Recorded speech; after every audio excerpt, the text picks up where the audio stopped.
In this video, we're talking about diabetes and the best foods to eat. If you've just been diagnosed with type 2 diabetes, one of the first things that you might be worried about is food. You're also likely faced with a lot of new choices, new tasks, medical checkups and appointments, taking medication, stopping smoking, being more active and healthy, and eating a more healthy, balanced diet as well. And it can all be overwhelming, it can be very daunting. With so much to take in at once, and all of the myths about diabetes and the food that you'll probably hear about, it can be hard to know what to do. Today, we're going to talk about diabetes. More specifically, we're going to talk about the best foods to eat for diabetes, but we're also going to look at the side of diabetes that's not really talked about.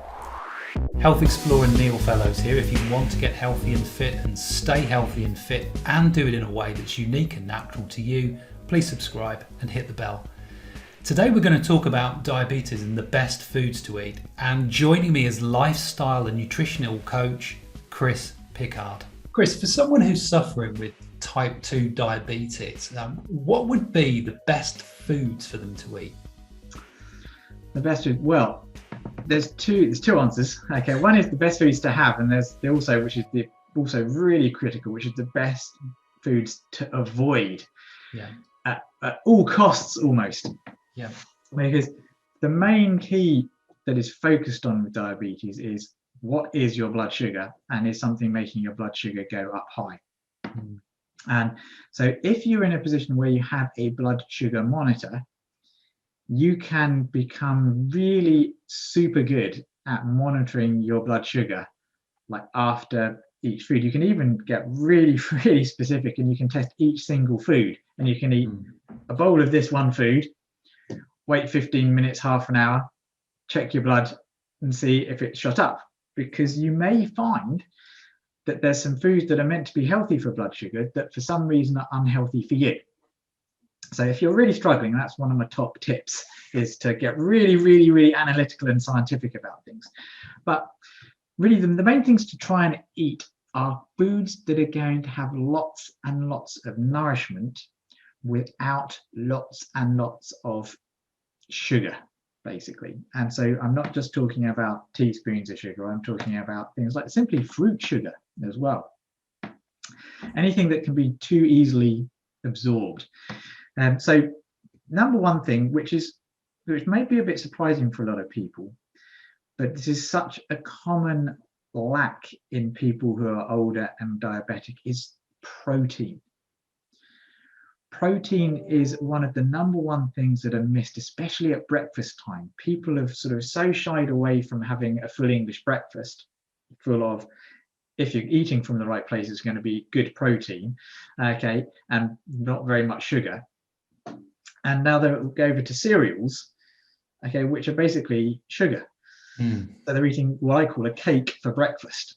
Yeah. So you want to have a look at protein. So good sources. So a good way of getting protein would be like a vegetable omelette for breakfast, or have fish, sardines, kippers, even if it's smoked, which there are some arguments against smoked fish, but basically try and get some protein for breakfast, and some protein with every meal, because you need protein to make muscles. When you have muscles, when you exercise, you suck blood sugar into your muscles. So the number one thing is have more protein, okay? And secondly, more just general vegetables, not, and even potatoes in some people, which are often poo-pooed against because they can have a lot of energy. Okay, some people have a potato and they feel fuller for longer, which means they don't eat as much. So a sweet potato, can be quite good for some diabetics, but a lot more vegetables like your broccoli, your spinach, onions, leeks, variety is key more than anything else. So those are the top two things, is really protein and vegetables. Some fruits can be fine for some people but bad for others.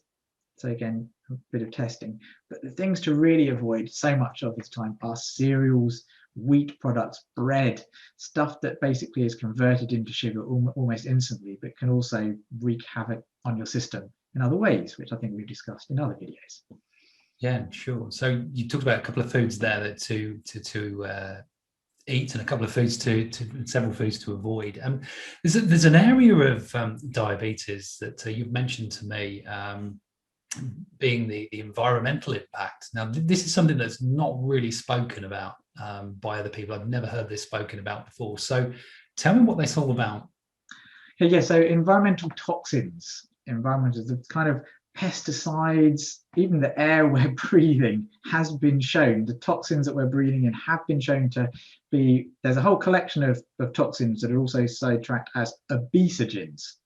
Obesogens. So people have heard of carcinogens, chemicals that cause cancer, but they're also obesogens, which are basically chemicals that cause obesity. But there's also diabetogens as well, which are toxins that cause diabetes independent of causing obesity or any other problems.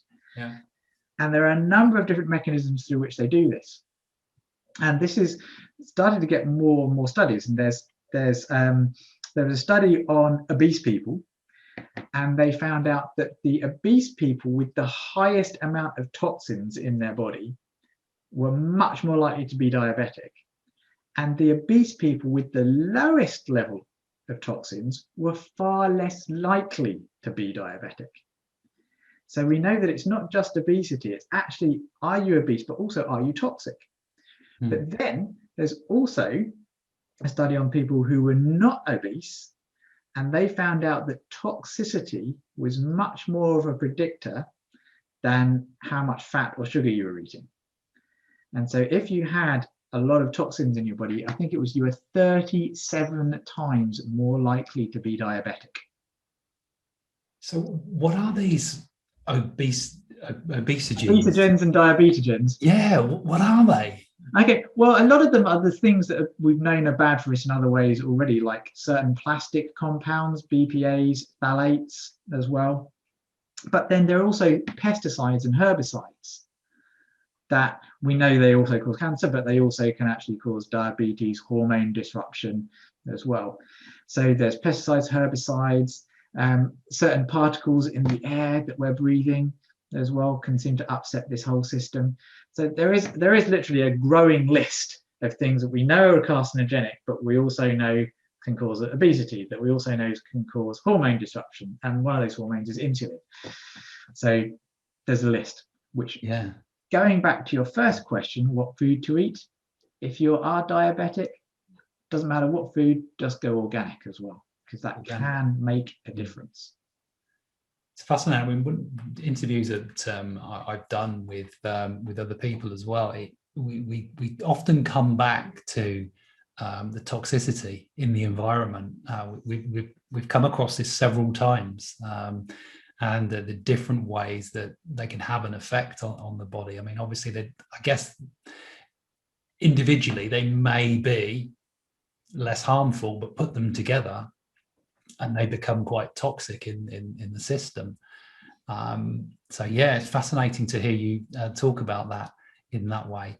Chris, from what we talked about today, what would be a challenge for somebody who has maybe recently been diagnosed with type 2 diabetes, or someone who's had it for a while? What could they do in order to make what we talked about here more practical? Well, again, one of the other things that tends to get emphasized, which can be detrimental, is the idea of trying to keep your blood sugar steady. Okay, by having small frequent meals, but small frequent meals, it doesn't actually train your system to work properly. And ideally what you want to do is you want to give your pancreas and your cells a rest from sugar. So what you want to do is you want to go to having 3 square meals a day. So if you're someone who's snacking lots, okay, you want to try and just eat less often. So you can have the same amount of food, but just make sure you're having breakfast, lunch, dinner, and no snacks. Nothing. Okay. But if you're someone who's already eating 3 meals a day and you're not eating snacks, then what you can try and do is you can try and have your breakfast and your lunch and your dinner closer together.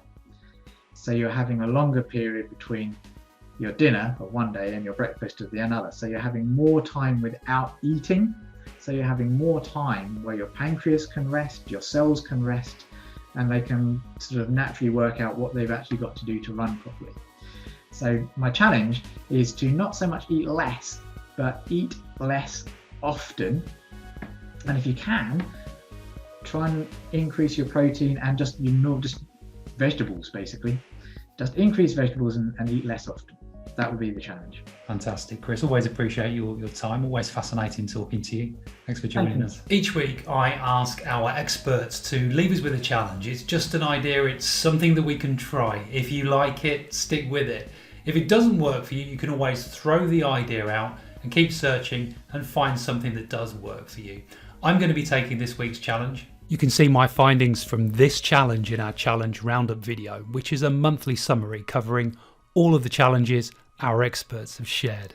To get that video and all of our latest health and wellness uploads, including interviews and reviews, subscribe and hit the bell so you get notified whenever we post. And if this channel can help your friends and family, please share it with them too. If you want to get proactive with your health, Total Wellness Club are developing health quests over at questly.life. Join while we're developing the site and get access to health quests that immediately personalise your health. You'll get to identify which of 10 critical health categories need your attention.